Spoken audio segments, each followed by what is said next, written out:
Hi, Aqua Roomers. Time for chapter reading. Well, there was an Indian, two Indians that came into the house. And Laura and Mary were scared. It was fine. Jack got very, very upset. And Pa was really worried when Laura and Mary thought about letting Jack go and disobeying him, because Pa was trying to explain rules help keep you safe. And he wanted Laura and Mary to understand that they needed to do and follow the rules in the house. And we just looked at the picture of the new chapter, fresh water to drink. Look at that. That's Pa.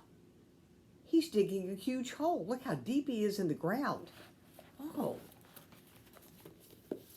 I think they don't want to have to go to the creek to get water every day. That must be a hard thing to do. Fresh water to drink. Pa had made the bedstead. He had smoothed the oak slabs till there was not a splinter in them. Then he pegged them firmly together. 4 slabs made a box to hold the straw tick. Across the bottom of it, Pa stretched a rope, zigzagged from side to side, and pulled it tight. Sleep tight. That's where that comes from. One end of the bedstead Pa pegged solidly to the wall in the corner of the house. Only one corner of the bed was not against a wall. At this corner, Pa set up a tall slab. He pegged it to the bedstead.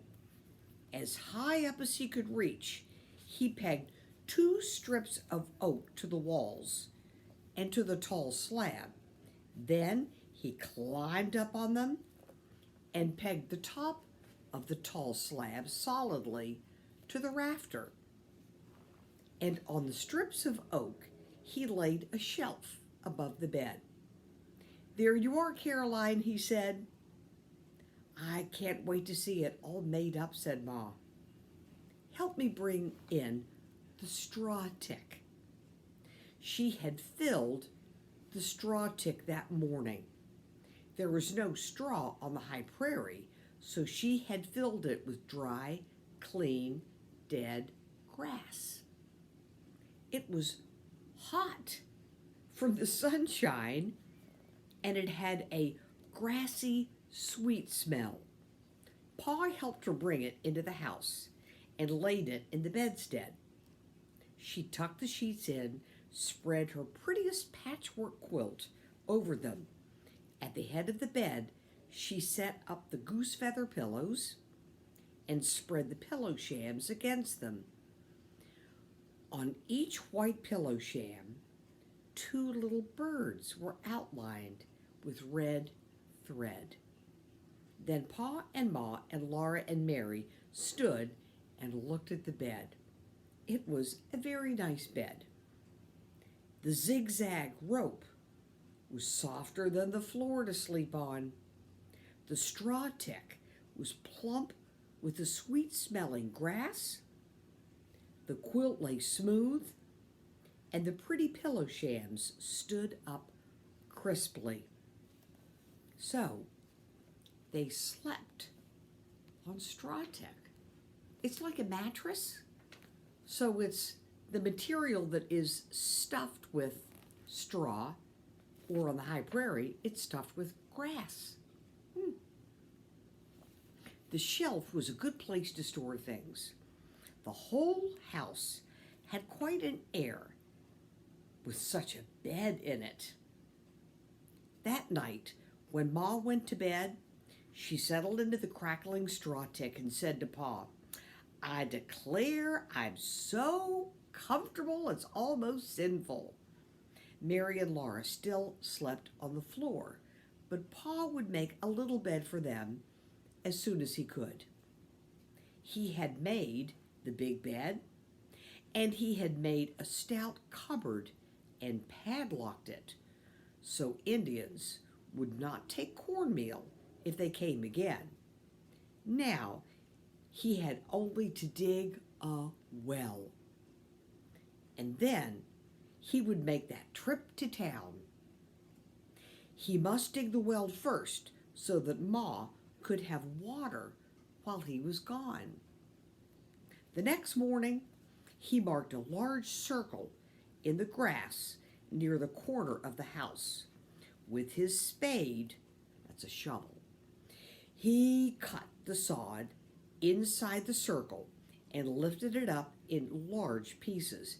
And then he began to shovel out the earth, digging himself deeper and deeper down. Mary and Laura must not go near the well while Pa was digging. Even when they couldn't see his head anymore, the shovelfuls of earth came flying up. At last, the spade flew up and fell in the grass. Then Pa jumped.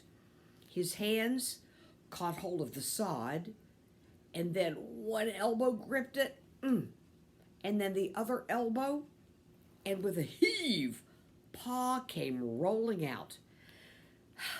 I can't throw the dirt out from any deeper, he said.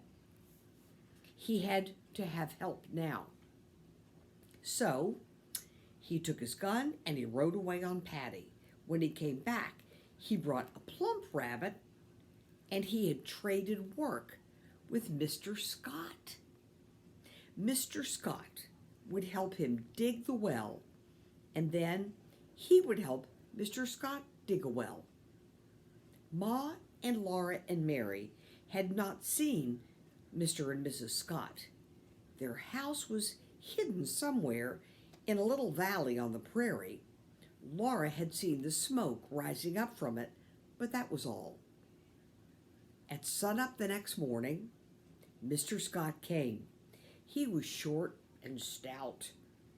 His hair was bleached by the sun, and his skin was bright red and scaly.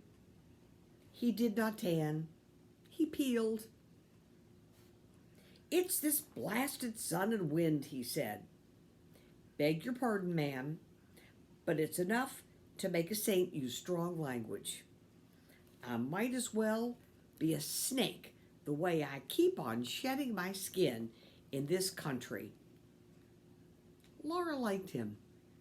Every morning, as soon as the dishes were washed and the beds made, she ran out to watch Mr. Scott and watch Pa their work at the well. The sunshine was blistering, even the winds were hot, and the prairie grasses were turning yellow. Mary preferred to stay in the house and sew on her patchwork quilt, but Laura liked the fierce light and the sun and the wind, and she couldn't stay away from the well. But she was not allowed to go near its edge. Pa and Mr. Scott made a stout windlass. It stood over the well, and 2 buckets hung from it on the ends of a rope. When the windlass was turned, 1 bucket went down into the well, and the other bucket came up, because it had 1 rope going up and over and 1 rope going down. When the windlass was turned, 1 bucket went down and the other bucket came up. In the morning, Mr. Scott slid down the rope and dug. He filled the buckets with earth almost as fast as Pa could hand them up and emptied them. After dinner, remember that's lunchtime for us, Pa slid down the rope into the well, and Mr. Scott hauled up the buckets, so they traded work. So in the morning, Mr. Scott was down digging, put the dirt into the buckets, Pa hauled them up, and then they traded the jobs in the afternoon. Every morning before Pa would let Mr. Scott go down the rope, he set a candle in a bucket and lighted it and lowered it to the bottom. Once Laura peeped over the edge, and she saw the candle brightly burning far down into the dark hole in the ground. And then Paul would say, "Seems to be all right." And he would pull up the bucket and blow out the candle. So remember this part. In the morning before they went down, he puts the candle in the bucket, makes the candle that's lit go all the way down. And if it still is brightly burning, yeah, everything is okay. "Oh, that's all foolishness, Ingalls," Mr. Scott said. "The well was all right yesterday."